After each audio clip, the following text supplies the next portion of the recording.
I got pork chops on sale for $1.99 a pound. So I decided to make some Montreal pork chops. I lined my baking sheet with foil to make cleanup easy. Then I sprayed my aluminum foil with some oil to keep my pork chops from sticking to the foil. Now, this recipe for the Montreal seasoning is in our Dining on a Dime Cookbook, Volume 2. I just liberally sprinkled some on each side of my pork chops. And then, after I arranged them on the baking sheet, put them in the oven at 425 degrees for about 15 to 20 minutes. Then I checked them to make sure that the temperature of the pork chops was 145 to 50 degrees. That's how you know they are perfectly done but not overcooked. Then to go with these pork chops, I made some au gratin potatoes from our Dining on a Dime Cookbook, Volume 2. These are so easy. Here's a little tip. I peel my potatoes over the bag when I'm done, or I put a Walmart sack or newspaper, anything you want, and I peel on top of that, and then I just bundle the whole thing up and throw it in the trash or the compost pile. Makes cleanup very easy. Then I added some salt to some water. If you guys watch my other channel, yes, that is my uranium glass salt shaker that I just found out is radioactive, so pretty funny. But we're all still alive and none of us are glowing, so I guess we're okay. Then I decided to slice my potatoes into my pan and was not even thinking I meant to slice them into the water. So I went back in, took the potatoes out, threw them back in the water. The salt water keeps the potatoes from turning brown as they are baking. Then I got all my potatoes laid. I did about 2 layers. You can do 1 if you want, but I did about 2 layers. Then you can take butter or margarine. You can see I'm scraping out the last of my margarine tubs. Butter hasn't been cheap lately, so I got dairy-free margarine so that I could eat it. But just put little dollops of butter all over the top, and you can add some salt and pepper if you want. I like to use my seasoned salt mix, which is also in our Dining on a Dime Cookbook, Volume 1. And then just wrap up your potatoes and put them in the oven, and I let them bake with my pork chops.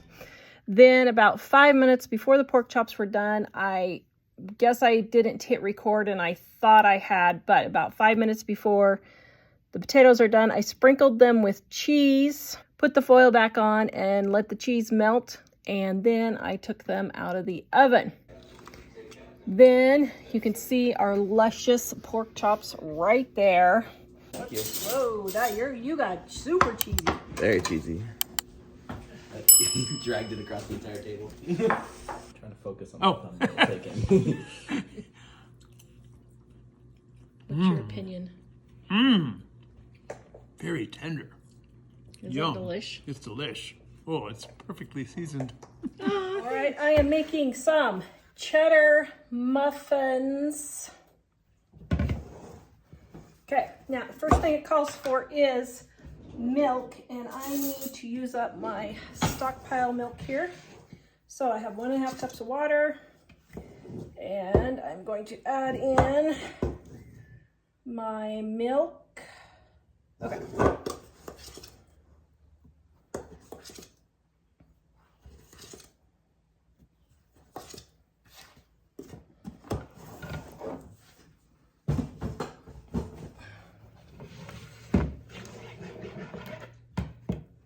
Got my milk. And then 3/4 of a cup of potato flakes. Potato flakes is what makes them fluffy. An egg. And my cheddar cheese. And I'm not even making this remotely close to the recipe. You're supposed to bring the milk to a boil and put in your potato flakes. Oops. That's okay. We're just going to keep going. All right. We're going to let that rehydrate the potato flakes for just a little bit. Oh, you guys, you gotta love me anyway. Thank you for loving me anyway. Okay, we're gonna let that sit for like 5 minutes and let the potato flakes rehydrate.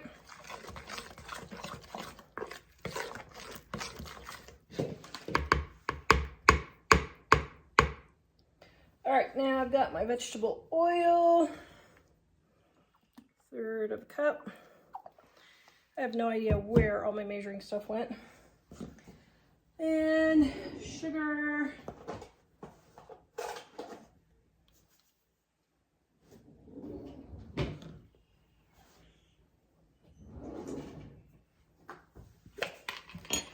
And baking powder.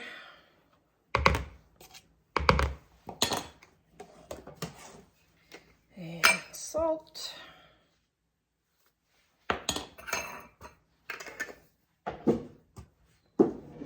And parsley. And I don't have any chives, but I've got some dried onions. So they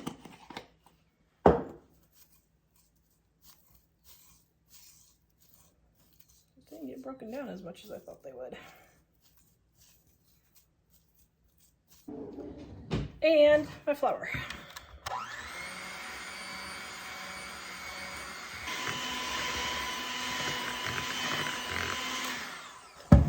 And because Mike likes garlic, this isn't in the recipe, but it's a variation you can make, I'm adding some garlic.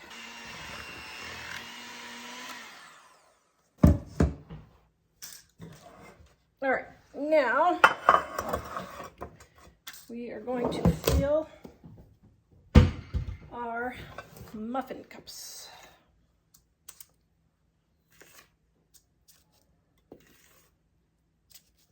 Okay, then we're going to throw these in the oven.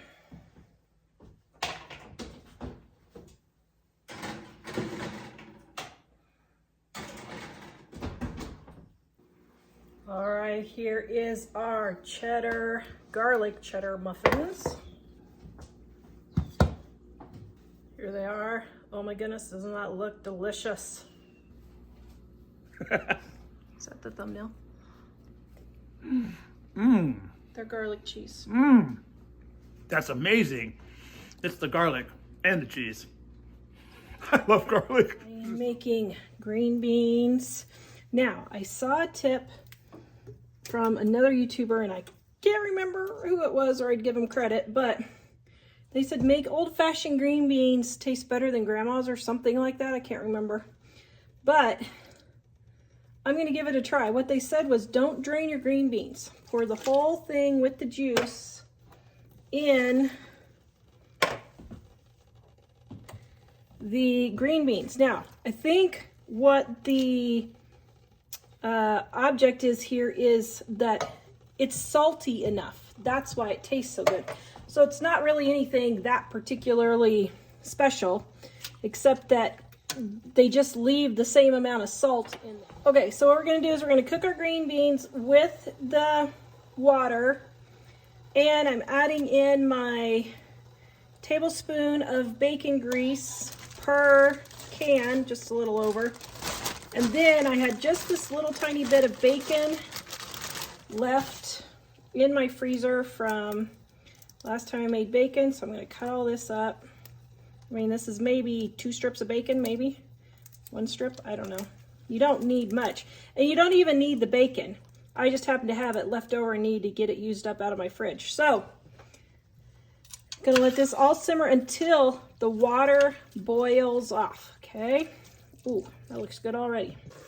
Okay, I found the video, and I will link it down in the description below so you can see hers, but she did add a little bit of sugar because she's making a glaze type thing. So I'm going to get mine all stirred down.